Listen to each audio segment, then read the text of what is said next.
Can we find the answer to why things die in looking at the way a machine works? It's all these parts, and every part is here for something. Every part does something, and we get why every part is there. It's all there because it's a mechanism to create something like a quilt. Every nuance of it is there to serve that purpose. Life is a machine. Life is a machine that's designed to create eternal happiness for conscious beings, or that's Swedenborg's assertion anyway. And you think about the cloth that comes out of it is these people that keep expanding and being more fulfilled forever. And you can see why some of these levers and gears and stuff are there. You can see the stuff that promotes growth and the chance for upgrading your ability to experience joy. But this one, death, the cessation of existence on one plane, this abrupt splitting of things, why is it here? What does it do? How is death a part of weaving this cloth? So are you gonna buy this sewing machine? It just makes you wonder, can any good ever come out of death? How could death possibly be a tool in spiritual development? And could it possibly be part of a divine plan? I mean, even Jesus died, right? I guess so. Do you want to see another model? And was it always meant to be like this? Did God want death to be a part of things? This isn't really the kind of stuff we went over in my employee training. So. Yeah, but I know, isn't this the stuff that we should be learning about in life? And actually, it is the stuff we're gonna learn about tonight.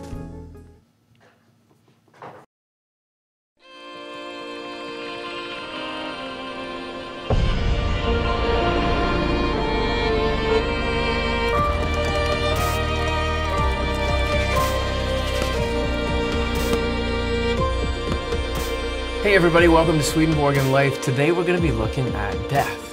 Why is it here, and is there any way something good could come out of it? My name is Curtis Childs, and I'll be your host. With me as always, the mighty Dr. Jonathan Rose. Thanks so much for hanging out. Hey Curtis, it's always a blessing to be with you, but I have to say the topic is, I'm a little squeamish about it. I mean, are we saying, oh, death, it's so great. It's, you know, it's sort of a messed up topic, isn't it? Yeah, it does kind of look a little morbid just having the word death on the screen right there. But what I'm hoping is that we can get rid of some of those connotations by asserting that we're not saying that death is no big deal. We're not saying that death isn't painful or anything like that. So what would you say we're saying? What we're saying is that with the state of reality as it currently is, a system that includes death is the best tool for creating a heaven from the human race. That's a beautiful thought. It's not exactly something sort of self-evident like we can quit now that we said that. Well, what do you mean? Well, within the bubble of reality, like let's say this is the bubble of what we can sense and everything that we know, the universe as we experience everyday life. Right. Death does not seem to reflect a divine heart and mind running the universe. Yeah, you're right, because it seems so cruel and random. The bonds of love that we can have for each other are so deep and they're so real, but that those bonds can be just broken by something as arbitrary as a physical machine that's our body shutting down or not getting what it needs. Yeah, painful and tragic. So the only way to balance that equation is that you have to go outside of that bubble to say, oh no, there's more that we don't experience, and that's what we need to look at. Yeah, so what's out there? Something about the nature of life after death or God or something needs to correct this. And if death is, like we're saying, a part of this machine of life in some kind of positive way, what are the facets of it that allow it to play a useful part like that? Yeah, and we speak about death and we think about human death, but of course that's just part of this whole cycle of life and death that everything experiences that's alive. We're talking about pretty much all life on the planet goes through it. There are all kinds of organisms with amazingly long lifespans, and in some extreme cases, we're not totally sure can they live indefinitely, but that's just the fringe stuff. Only living for a relatively fixed period of time is certainly the normal way that things are done across all of biology. So why? I mean, we think that things just die because, you know, they can't last forever. They get old. But if you're God and you're starting from a blank slate, I mean, how did we get here?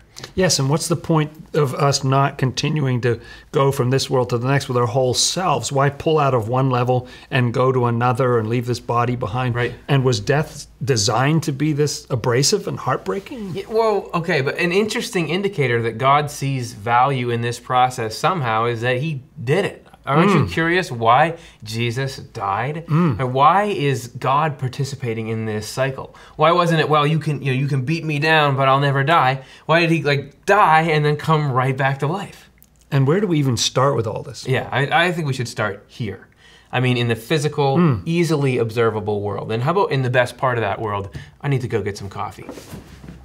So what we're trying to assert in this show is that death is actually a good part of the divine design. But that seems really counterintuitive because death as we know it is abrasive and painful and just doesn't seem like it's helpful. So what I wanted to ask first of all is there anywhere in life that we know of where death is actually helping?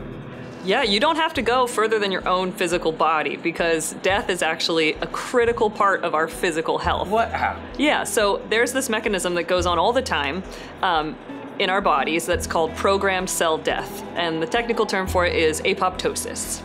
What's that doing? So apoptosis, when your body uses this mechanism, there's a special class of enzymes called proteases. Trypsin is one of them. And when they get activated, it causes this process to happen where eventually proteins get degraded and it kills off cells. And so different cells in our body might have different lifespans depending on the organ, but in all cases, this mechanism is used to actually help the overall health of the organ. And so we get the experience of just being alive, I woke up, I'll go to sleep tonight, but what's making that possible is this ongoing cycle of death and rebirth that's happening at a cellular level. Well, and it's on purpose that you'd think cells would just try to live as long as they possibly could, but these cells are saying, nope, it's my time to go because this is what helps the whole. Yeah, so for example, in our stomachs, there's this really harsh environment with hydrochloric acid that helps our digestion, but so those cells of the lining of our stomach, they get renewed every few days. And they need to do that or else we wouldn't have a healthy digestive system. And so whatever the cell is, on whatever level, this death of cells is really supporting our ongoing health and longevity. And it's so amazing that that's how it works. And you can even take that beyond just the level of a single organism. You think about species, like this is a finch, which is this classic symbol of adaptation and evolution. Yeah, right. And we've noticed that finches can be different on different islands, but also even they're still changing because there's finches that are adapted to urban environments now. They're noticing they have a wider beak to get into bird feeders better.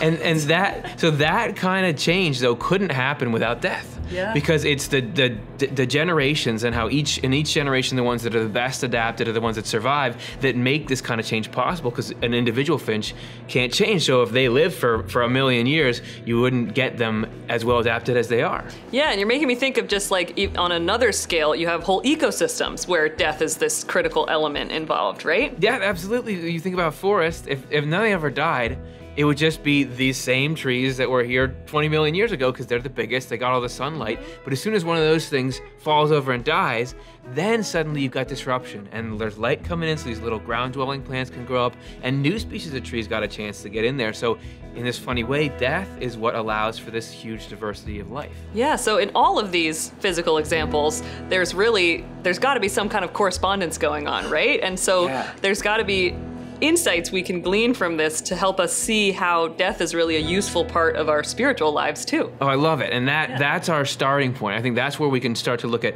so death helps on the physical level. Yeah. How does it also help on the spiritual level and beyond? So both of these physical examples of death that we just looked at, the programmed cell death and then individual members of a species passing on, they're both adaptations for what's next in the process. There's this universal pattern of having something for a while and then having to let it go. It's kind of like a spaceship with rocket boosters. It's got to get out of the atmosphere, but then it's got to shed those things because they're not useful anymore and they're too heavy. And Swedenborg says that it works like this spiritually as well. It is by divine providence that we divest ourselves of what is physical and time-bound by dying, and put on what is spiritual and eternal. The physical and time-bound things are the outermost and final substances that we first enter when we are born, in order eventually to be brought into deeper and higher things. So this implies that because of the nature of deeper and higher things, you couldn't just start with them. You've got to start on a static physical foundation and then work your way up. The outermost and final things are what hold us together, and they are found in this physical world. This is why no angel or spirit has been created as such directly. Rather, all of them first came about by being born human. As a result, they all have outermost and final substances, essentially stable and constant, within which and by which their more inward substances can be held together. It kind of seems like we're a mold. Like you have to have this stable physical structure for the living stuff to fill in. Further, all the deeper and higher parts of us are present at once in these outermost or final elements. As a result, everything the Lord does, He does from beginnings and endings at once, and therefore completely. However, the outermost and final substances of the material world cannot accept the spiritual and eternal things for which the human mind is formed, not as they are in essence, even though we are born to become spiritual and to live to eternity. We therefore divest ourselves of them and keep only the inner substances of the material world that are adapted and congenial to what is spiritual and heavenly. These serve to hold us together. We do this by casting off the limiting time-bound physical substances, a process that we call physical death. So did you catch that last part? It seems like he is saying that something physical, some really specialized part of it, does stay with us, even in the spirit, which is crazy, and also just shows more why you'd need to have this physical foundation in the first place. So we've seen that death can actually play a useful role physically, and we've illustrated why we need to start out in a more static and fixed layer of reality like this one, and then graduate from it. Yes, and those are two visible examples of how death is key. But even within us, there's a miniature version of this death that happens. So what's that? What in us do we need to leave behind? Well, briefly put, our self-centeredness. Yeah, which is like the body, useful for a little while. When you're a kid, you need to be all about yourself, but eventually we need to move past that. Yeah, in the long run, it gets in the way of heaven forming what needs to be formed in our minds and hearts. This is from the Doctrine of Life 93. Since this self-centeredness is the taproot of the life we lead, we can see what kind of trees we would be if this root were not pulled up and a new root planted.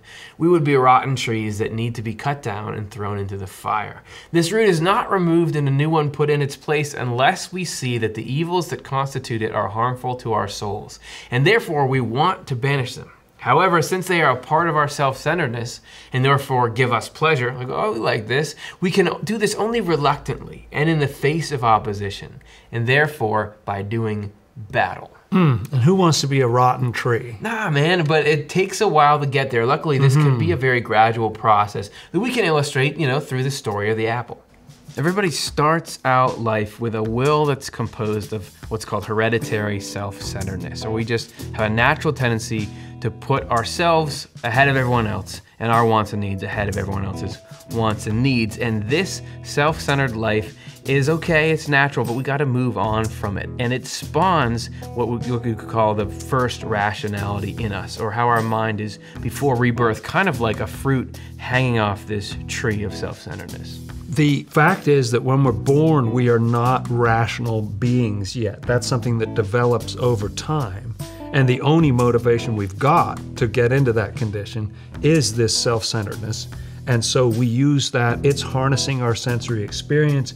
It looks at various different types of things that we're taught. We go through school, we're learning secular studies, we're learning how to reason, how to present an argument, and so on. And there are various issues that we see around us in the news and things that we learn from religious teachings and so on that go to assemble this rationality. It's a rationality, but it has no spirituality in it yet. And it's just been motivated by self-centered factors in order to be a person in this world. It has the potential within it, though, for a heavenly rationality, and that's forming inside, almost unbeknownst to us, in the form of these seeds. But if it never detaches from the branch, so to speak, from that self-centeredness, those seeds have no hope. They can't grow. But just like an apple, it does detach. Well, if we're willing to start to undergo this spiritual growth, and the apple falls down, hits the ground, and just like real apples do, decays away. So this first rationality gradually moves off, but those seeds in there that were fed by this old life, that kind of took the best out of them, they then can start to grow into what's called our second rationality, which is a gift from God. And the second rationality is awesome. It's full of stuff like wanting to serve God and the neighbor, understanding how to be loving and useful, and to see that all truth and goodness comes from God. These higher weapons grade spiritual truths. So it's not a bad tree to have growing in the mind. We talk more about the 2 levels of rationality in our show, Why Are Spiritual Things Hard to Believe? And as we gradually let this old focus, our old lifestyle die, these elements that used to cling to us can kind of be put out in the trash. Right, it's like getting rid of useless clutter to allow new room. But the burning question is, how do we do that? Oh, well, allow me to explain.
Okay, here I go, logged into the game. Here I come, I'm coming in on the right-hand side of the screen there. All right, we got ourselves a board here. There's a river in there, a couple of points of access, and looks like there are 2 creatures here as well. And initially they look like they're both allies. They stand for defending what's right, but with my own sight, I can't be totally sure what they actually are. I think I better acquire a tool to make sure.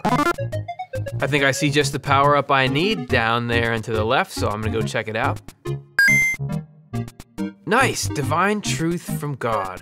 And now I can see, whoa, one of these really is an ally, but the other was a negative agenda in disguise. That's just gonna bring a lot of strife into my life. I better get rid of it. All right, here goes maximum blaster power. Huh, nothing.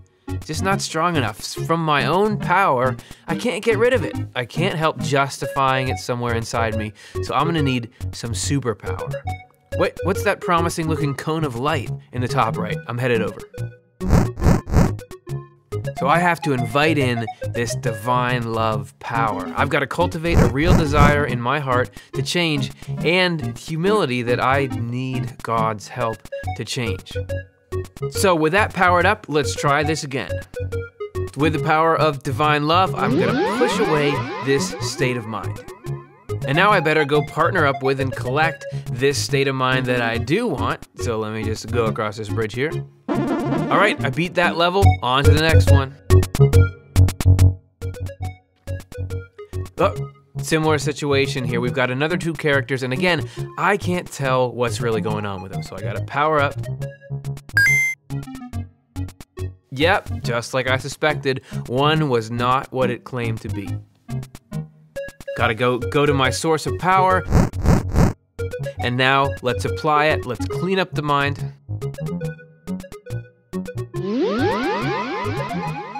And go over and make the connections with the things I really should be connected with. So this is the game of spiritual growth. This is a process of gradually realizing that some of the thoughts and feelings we've considered our friends are really our enemies. And then being willing to push them away with God's help.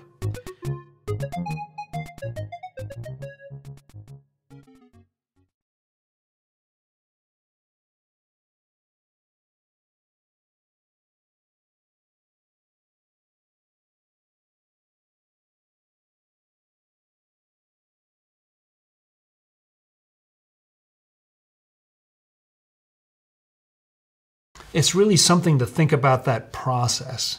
And it strikes me that letting old agendas die is probably what Jesus was talking about when he said, I say to you, unless a grain of wheat falls into the ground and dies, it remains alone. But if it dies, it produces much fruit. Yeah, I was wondering what he was talking about. That's got to be the same subject as those who try to save their own life will lose it, but those who lose their life for my sake in the Gospels will save it. Right? And doing the inner battle you were talking about is what Jesus must mean by this statement in Luke, that if anyone desires to come after me, let him deny himself, take up his cross daily, and follow me. So would you say there's a parallel between what we go through with what Jesus went through? I think there definitely is a parallel, but there's one significant difference that Swedenborg talks about in the Lord, section 33. This is how we become spiritual individuals by means of our trials or battles against our evils. How we therefore become angels. The Lord, though, fought against all the hells with his own power and completely tamed and subdued them. And by doing so, since at the same time he glorified his human nature, he keeps them tamed and subdued to eternity. I can just tell we're getting this close. We're about to be where we can finally explain why did Jesus participate in the death process. Can you take us there? Let's go there now. So what about Jesus and his life and death? You're God, you're sitting up in heaven, everything's great. Why would you be born in this troubled world? And then why, if you were born in this world, would you want to die? What do you gain by that? Why not just stay in the world and be powerful? What does it tell us about the nature of death? Well, one thing is that death is transformative. Paul says this in his first epistle to the Corinthians. He speaks of the resurrection of the dead and said, the body is sown in corruption, it's raised in incorruption. It's sown in dishonor, it's raised in glory. It's sown in weakness, it's raised in power. It is sown a natural body, it is raised a spiritual body. There is a natural body and there is a spiritual body. So Paul's saying that this time of death is a time of transition from weakness and so on into this greater power. And it was especially transformative for Jesus to go through this. You see this in the New Testament account because first of all, he's just walking around, normal human being. He's teaching, he's healing and so on, but he just occupies one physical space. After he's resurrected, though, he's appearing behind locked doors. He's disappearing. He shows up with these people over here. Now he shows up over there. And he's changed in some way. People don't recognize him and so on. He came down into this world to bring that divine power down to the outermost level. This is what Swedenborg says in his work on the Lord, which I recommend to you, section 36. While from the beginning God was human on the first or innermost level, he was not yet human on the last or outermost level. After he took on a human nature in the world, though, he also became human on the last or outermost level. The Lord united his human nature with his divine nature, and in this way made his human nature divine as well.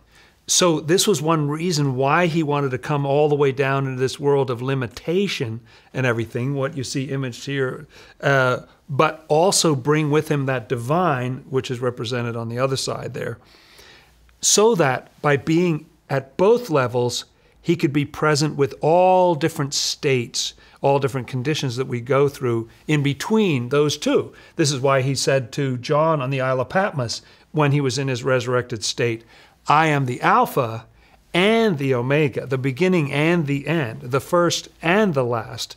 And at the beginning of the book of Revelation, he says, don't be afraid. I am the first and the last and the living one. I was dead, and see, I'm alive forever and ever. And I have the keys of death and of Hades, or hell. So the Lord was gaining this power over hell through going through this process. And part of what happened when he was going through this was that when he was in this outward state, of being just in a worldly perspective. The divine seemed absent to him. He's praying to the divine. He's going through suffering. You can't get the divine itself to suffer. It just won't do it. And so he was going through this emptying out. Swedenborg says this about it. It was by means of his trials and the subsequent victories and by means of his suffering on the cross, which was the final trial, that he completely subdued the hells and completely glorified his human nature. So that's what he was doing here. And once the hells were dealt with, then the main thing was to fully glorify that human nature, which was making it one with what was divine. Here's further in the Lord, number 35. Because the Lord's human nature was glorified, that is, made divine, on the third day after his death, he rose again with his whole body, which is not true of any human being, since we rise again with our spirit only and not with our physical body. No one has ascended to heaven, we read in Scripture, except the one who came down from heaven. Every one of us who is saved ascends to heaven, though not on our own, but rather through the Lord's power. Only the Lord ascended on his own. So part of what the Lord was doing was not only going through this process of coming down, but then bringing that up and making himself available on all levels. But he actually became the process. And so when we go through the process of living in this world and dying, even if we don't know his name or who he is able to be intimately present with us and help us through every step of it. And this takes away the sting of death. Paul says again to the Corinthians, for this corruptible must put on incorruption, and this mortal must put on immortality.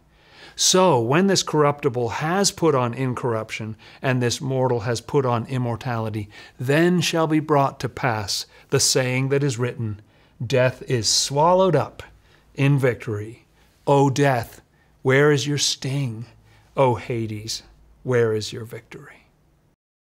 So that's how Jesus fits in. Death is transformative, and Jesus is ensuring that whenever it happens, it's always somehow contributing to our spiritual growth. But that's like the patch, the update to make sure death behaves. But was it always this agonizing going through death? Was the human race always meant to have to deal with death like this? Well, it might not have always been the case, and there's actually some insight into that in the text of the Bible. The Bible is a symbolic story of the progression of humanity. If we go to the very beginning, we see the story of Adam and Eve in the beautiful Garden of Eden. That's a symbol for the beautiful, pristine state of mind that humans were in the beginning. The Golden Age, or what Swedenborg called the earliest church. They lived at that time in the divine order of life. There was no separation between the levels. The direct presence of God could flow down through all their levels of mind and directly into the physical and sensory levels of their bodies. Everything was in harmony. In the earliest heavenly sort of people, the sensory capacities of the body served the inner self obediently. And beyond that, they had no interest in those capacities. But then, as the story goes, the serpent enticed Eve to pick and eat fruit they were forbidden to eat. And Eve enticed Adam. And once they had eaten that fruit, the quality of life got drastically worse. The serpent is a symbol of the physical senses. When Adam and Eve chose to listen to the serpent's instructions, instead of instructions from God. That is a symbol of the point when humanity began to be directed by their physical senses rather than by their internal perception from God. This destroyed the original harmony and order of life. And the results are what is symbolized in the story by a curse. And Jehovah God said to the snake, because you have done this, a curse on you, above every beast and above every wild animal of the field. You will travel on your belly and eat dirt all the days of your life. So I'm going to head back to the studio and talk to Curtis about what this curse means.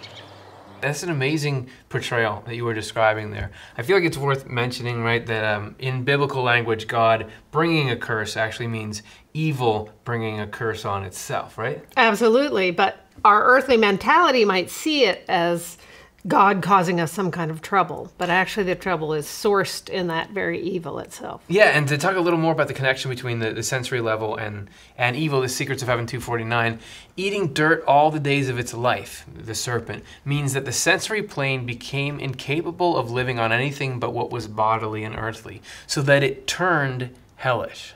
It's not like it was always bad. It was meant to be a good part of the whole, but it became hellish because it cut itself off from the divine. Right, which then made it susceptible to suffering and decay and that kind of stuff. And that actually, prior to that, life was possibly very, very different. This is from Spiritual Experiences 4592. If people had lived in a state of goodness, they would decline to the end of old age. And then when the body could no longer respond to the needs of the inner person, then they would pass over from the earthly body without sickness. So it seems like things were very different before evil came onto the scene. Yeah, it seems like maybe moving to the afterlife was more like just gently shedding a layer rather than this kind of drastic ending that we now experience as death. Yeah, so there's always some kind of shedding. There's always this moving on. You were never going to stay in the physical world forever, but it wasn't the kind of painful, isolating, confusing experience of death as we see it now. And I'm thinking, too, that the spiritual world and the physical world were so connected that they wouldn't have the same kind of cutoff that we feel now when there's no contact with these people that have died. Right, because we don't even know for sure if there is a life after death. For us, it feels like this person's gone, I never see him, but then they would have more visions, more communications that would kind of ease that, right? Right, right.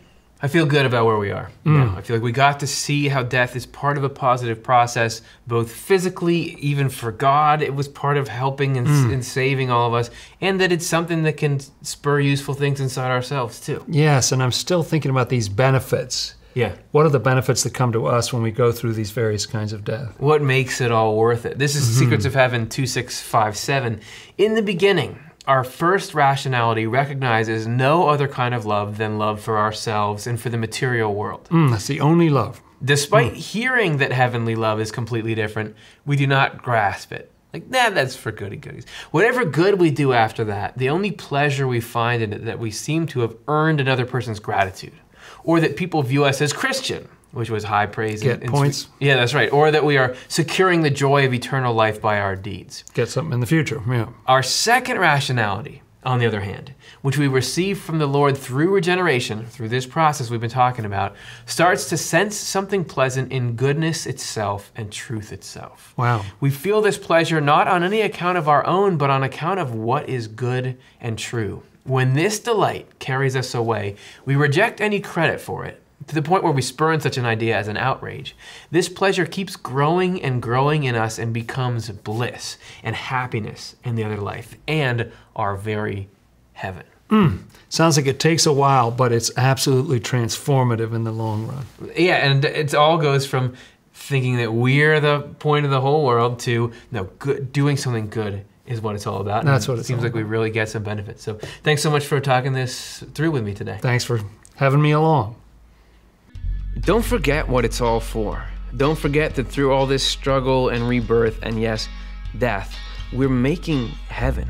The leaving behind one phase and the beginning of another that we call death is present on all levels of life.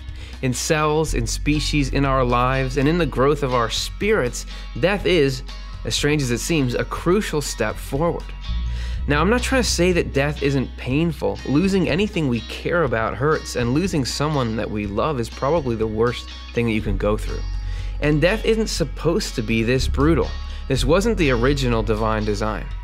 But the important thing to remember is that life does have a design. Even though the journey can be really rough, the machine works. And it's actually the best way that we can be led through life, given the totality of the circumstances. And if you think about the quilt that comes out of it, this interconnected community of souls that are always getting closer and always getting happier forever, I mean, that is cool. Yep, thanks. Enjoy your machine. What was up with that guy? Yeah, I don't know. I guess he just really enjoys sewing or something.